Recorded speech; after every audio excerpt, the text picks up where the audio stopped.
Welcome to Getting Organized Basics. I am so excited you are here. Thank you for honoring yourself in your quest to grow wiser and more organized. Give yourself a warm, loving hug. First, a little bit about me. My name is Heidi Broward. I was born and raised in East Africa, the daughter of American missionaries. I spent 8 years in the U.S. Air Force in Germany. Worked 3 years at Oracle Corporation, led firewalk seminars, and had my own massage therapy business. I also spent 12 years rebuilding a 50-foot trawler. I have a master's degree in human relations. I have taken many courses on organization. I'm here because I love simplifying life and want to share this with others. I believe that part of the reason our world is so chaotic is because so many of us are scattered and unorganized. My passion to help people become more organized led me to put together this course. The more of us that get focused and organized, the more this will affect the energy field that is our universe for a positive ripple effect. My course teaches effective ways to improvise and to organize all areas of our lives. Let's get started! Getting Organized Basics will help you understand what it takes to be organized and provides practical tools you can use for long-lasting results in being better organized in all areas of your life. You'll learn ways to effectively handle incoming items, such as paper, emails, voicemails, verbal requests, and your house and car, how to prioritize, how to take a project from inception to completion, how to use your time in the best manner. We can't control time, but we can learn to use it. Explore what activities and careers your unique personality will be most successful in and healthy in, and what to avoid. Explore psychological, physiological issues that influence your organizing tendencies. I hope that some of the things you learn will include how to be less stressed and more organized, techniques to keep better control of your day, how to better focus on one project at a time, how to manage incoming items at all levels, and increase your knowledge on organizing in general. I encourage you to participate with an open mind, take what resonates with your heart, and let go of the rest. We all grow at different paces, and timing is everything for each of us on our own path. The Road Not Taken by Robert Frost. 2 roads diverged in a yellow wood, and sorry I could not travel both and be one traveler. Long I stood, and looked down one as far as I could to where it bent in the undergrowth. Then took the other, as just as fair, and having perhaps the better claim, because it was grassy and wanted wear, though as for that the passing there had worn them really about the same. And both that morning equally lay in leaves no step had trodden black. Oh, I kept the first for another day. Yet knowing how way leads on to way, I doubted if I should ever come back. I shall be telling this with a sigh somewhere ages and ages hence. 2 roads diverged in a wood, and I took the one less traveled by, and that has made all the difference. I invite you to take the road less traveled by. It might make all the difference. You might hear about things that are new to you today, and this will cause something to happen in your brain called cognitive dissonance. Cognitive dissonance means that the mind involuntarily rejects information not in line with previous thoughts and/or actions. In his book, A Theory of Cognitive Dissonance, Leon Festinger says that new events or new information create an unpleasantness, a dissonance with existing knowledge, opinion, or cognition. When this happens, pressures naturally arise within the person to reduce the tension. not reconciling the new information with the old, but reducing the tension between the two.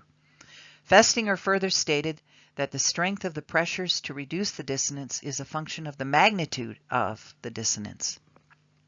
Dissonance acts in the same way as a state of drive, need, or tension. The stronger the new information, the greater will be the intensity of the action to reduce the dissonance, and the greater the avoidance of situations that would increase the dissonance. A person can deal with the pressure generated by changing the old behavior to harmonize with the new information, or if the person is too committed to the old behavior and way of thinking, they simply reject the new information. A simple "I don't believe it" thought or word is the easy cop-out. Psychological discomfort can be caused by inconsistency among a person's beliefs, attitudes, and/or actions. There is a tendency to avoid information inconsistent with one's beliefs and attitudes. Did you know that drinking your urine is very healthy? What just happened to you? You probably felt the effects of cognitive dissonance very strongly after I made the statement about drinking your pee. Am I right? Some of the information I present today may not be congruent with your current beliefs and habits. Be aware that doing the same thing and expecting a different outcome is called insanity. So, in order to change, you will have to sit in the uncomfortableness of the paradigm of new possible beliefs and attitudes. I invite you to take a new journey that could open a whole new way of being. Thoughts are things. Whether you think you can or you can't, either way, you are right. Two great movies to watch on this subject are The Secret and What the Bleep Do We Know About the Universe, both of which you can find online, and I highly encourage you to watch them. Yesterday is history, tomorrow is a mystery, today is a gift. That's why it is called the present. What is the definition of focus? Focus is doing something and actually thinking about what you are doing at the same time. If you learn the right now technique, everything else is going to come easier for you. You can program your brain and nervous system to form new habits. Here's an example of this. I was out walking yesterday, all caught up in the things and problems I needed to solve. Then I realized suddenly that right now I was walking on a beautiful trail. Right now, the bougainvillea bushes were in full bloom all around me in beautiful glowing purples, reds, and pinks. I was breathing. I was moving. It was a beautiful day. The wind was gently playing with my hair. Enjoy the moment. The right now technique is one way of learning to get better at focusing on one person or one task at a time. People, books, and articles often advise you to live in the moment. However, they rarely give you any practical advice on how to actually do it. If you simply learn to remain in the present as you conduct your daily activities, many of the problems related to disorganization will disappear. This is a foundational idea that will help make all the other ideas presented in this training course easier to learn. Anytime you feel as if your ability to focus and concentrate is drifting away from the task at hand or the person you are interacting with, mentally picture the words, "right now," followed by a description of whatever you're doing to serve as a trigger or prompt to help bring your focus back to the present. For example, if you sense you're losing your focus, think silently, "Right now, I am talking with a friend. Right now, I am reading an email. Right now, I'm having dinner with my partner. Right now, I am in this class." Think of the right now technique as the opposite of multitasking.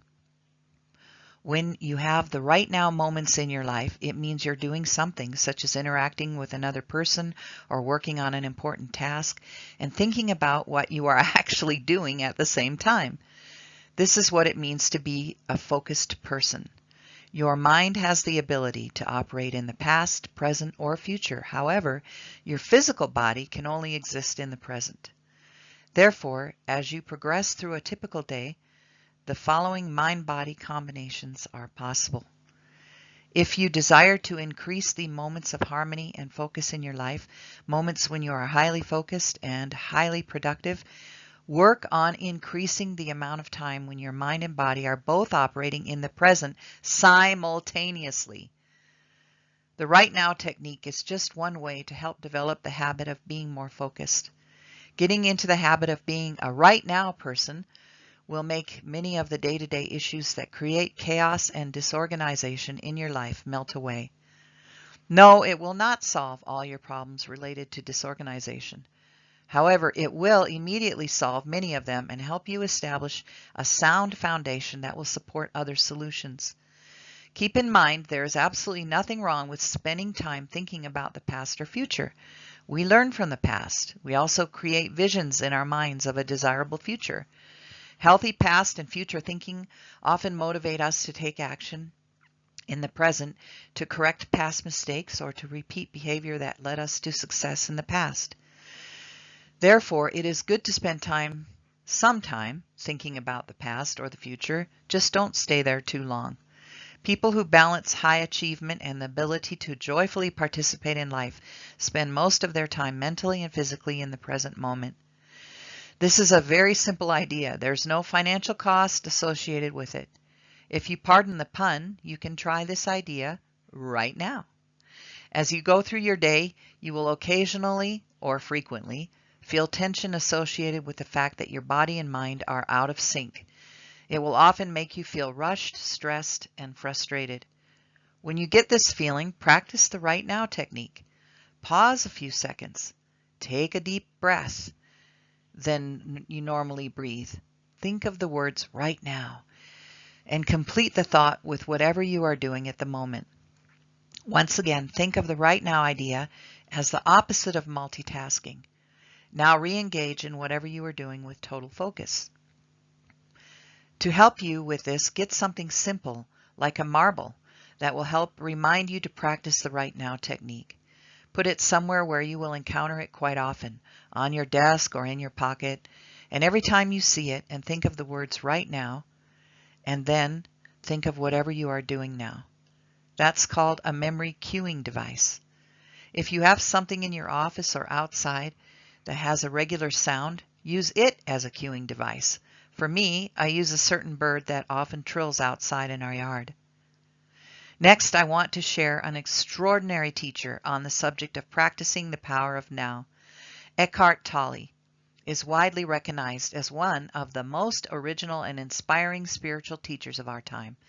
He is the author of The Power of Now, a #1 New York Times bestseller, and from which the audio excerpt you're about to hear was taken.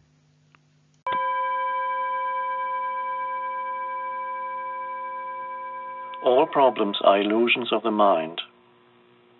Focus your attention on the now and tell me what problem you have at this moment. I'm not getting any answer because it is impossible to have a problem when your attention is fully in the now. A situation needs to be either dealt with or accepted. Why make it into a problem? The mind unconsciously loves problems because they give you an identity of sorts. This is normal, and it is insane. Problem means that you are dwelling on a situation mentally without there being a true intention or possibility of taking action now, and that you are unconsciously making it part of your sense of self. You become so overwhelmed by your life situation that you lose your sense of life, of being. Or you are carrying in your mind the insane burden of 100 things that you will or may have to do in the future instead of focusing your attention on the one thing that you can do now. When you create a problem, you create pain.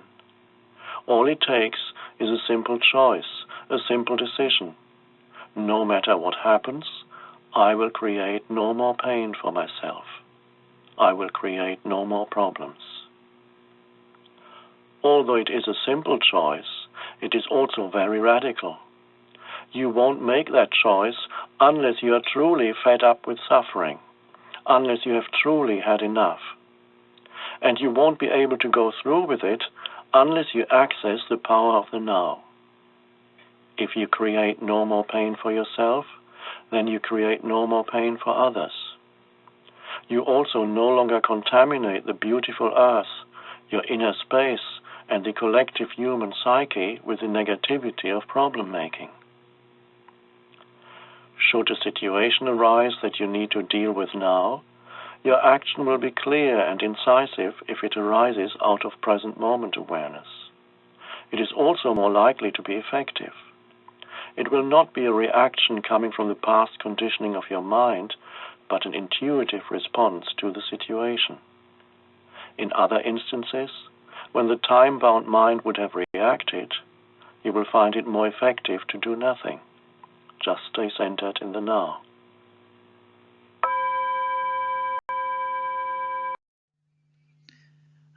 An important tool I have found useful to develop mindfulness is Kristen Neff's practice of noting. The idea is to make a soft mental note whenever a particular thought, emotion, or sensation arises. This helps us to become more consciously aware of what we are experiencing. If I note that I feel angry, for instance, I become consciously aware that I'm angry. If I note that my back is uncomfortable as I'm sitting at my desk, I become consciously aware of my discomfort. This then provides me with the opportunity to respond wisely to my current circumstances. Perhaps I should take a few deep breaths to calm down or stretch to relieve my back pain. The noting practice can be used in any situation and helps engender mindfulness in daily life. For this exercise, find a relaxed position and sit down for about 10 to 20 minutes. Get comfortable, close your eyes, and simply note whatever thoughts, emotions, smells, sounds, or other physical sensations arise in your awareness. For example, breathing in, sound of children playing, itch in left foot, wondering what to wear for the party, insecurity, excitement, plane flying overhead, and so forth. Every time you become aware of a new experience, acknowledge the experience with a quiet mental note. Then allow your attention to settle on the next experience it is drawn to. Sometimes you'll find yourself lost in thought and realize that for the last 5 minutes you've been thinking about your lunch and have forgotten entirely about your noting practice. Not to worry. As soon as you notice that you've been lost in thought, simply note "lost in thought" and return your attention back to your noting practice. We can train our brains to pay better attention and become more aware of what's happening to us moment by moment. This skill offers a big payoff in terms of allowing us to be more fully engaged in the present, and it also provides us with the mental perspective needed to deal with challenging situations effectively. I invite you to try this with Kristen Neff's 20-minute guided meditation, which is marked number 1 in your supplements. And I also highly recommend reading her book and buying her workbook, which is available on Amazon.com.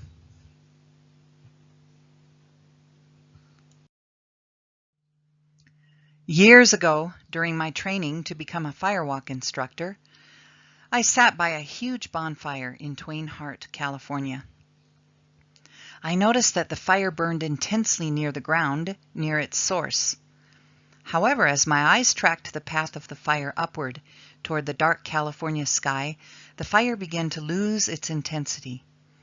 It appeared as if the fire was trying to reach up into the sky with its flaming arms, and as it got farther above the ground, the flaming arms turned into smaller, fiery fingers. But at some point, a certain distance away from their source, the tiny fingers of fire simply flickered out. They were apparently too far away from their source to survive. Suddenly, the thought crossed through my mind that since a fire can't thrive if it gets too far away from its source, the same thing must apply to humans. Life activities usually fall into one of 2 broad categories: things that energize you and things that drain your energy. Surprisingly, the same activity can have the opposite effect on different people. For example, interacting with other people probably provides you with energy if you are an extrovert, and drains your energy if you are an introvert. That's why it is important to take the time to identify the specific things that replenish or drain your energy. When you genuinely engage in these activities, you will immediately begin to enjoy not one but two significant benefits. Not only will you be more focused and enjoy all the positive byproducts that go along with that, you will also be nurturing new sources of personal energy. In plain English, you will not tire out as easily. Here are two simple conclusions related to what I learned from the bonfire. 1, you must stay close to and nurture your sources of energy. It is not a good idea to get too far away from the activities that renew you. And 2, you can't stay close to your sources of energy if you don't know what they are or have forgotten about them. For example, my recharge activities are dancing, taking a hot soak, going for a walk, meditating, doing yoga, watching a movie, getting a massage, listening to music, playing my penny whistle, or just being by myself and quiet. What activity do you do that recharges you and that you come away from feeling relaxed and energized? How often do you engage in activities related to them? Have you gotten too busy or too tired to take time for your favorite things? What are they, or what do you think they might be? Now, in a minute, I'm going to ask you to pause the presentation. Just wait till I tell you, but when I do, pull out a piece of paper and write your favorite activities. These activities, in all likelihood, are also your sources of energy. Make a commitment to do these activities more often, especially when you start to feel drained of energy. So, when I say pause the video, and then unpause it when you're finished. Pause the video now. Getting organized creates more peace in your field of energy, which then gives you more energy. It also creates a ripple effect in the field of collective consciousness and creates more peace and possibility for a calmer earth plane, like the day before vacation. What do most people do the day before they take a vacation that is different from their regular days? They get focused and get important things done. Some people even clean up their office because they don't want to leave and have their office cluttered. For those of you who do that, when you walk out of your office on the end of that day, how do you feel? Tap into that feeling. You're going to feel that way a lot more days if you utilize the principles and tips here. That's what we're going after, the day before vacation feeling. Some of you may have tried to get organized before, but it hasn't worked. Let's delve deeper in part 2.